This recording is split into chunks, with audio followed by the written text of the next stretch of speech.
আর রোদে রাখে না, কারণ উনিয়ে যাবে তাই। এত যত্ন করে বাবা মা সন্তান বড় করার পরে যখন বাবা মায়ের মনে আঘাত দিয়ে সেই সন্তান সুখ খুঁজতে যায়, সে সন্তান কি আদৌ সুখী হতে পারে? না, কখনোই পারে না। বাবা মা চায় তার সন্তান সবসময় ভালো থাকুক, সুখে থাকুক, এবং যেভাবে সন্তান সুখে থাকে সেই ব্যবস্থাই করে থাকেন। কিন্তু কিছু কিছু সন্তান আবেগে পড়ে বাবা মাকে উপেক্ষা করে নিজেদের সুখ হাসিল করতে চায়।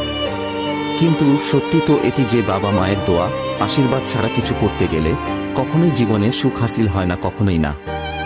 আপনি যেটি পাওয়ার আশায় নিজের লোকদের কষ্ট দিবেন, একটি সময় সেই বেদনাই আপনাকে কুড়ে কুড়ে খেয়ে ফেলবে। নিজের একান্ত কাছের মানুষ ছাড়া কেউই কখনো আপন নয়, কখনোই না।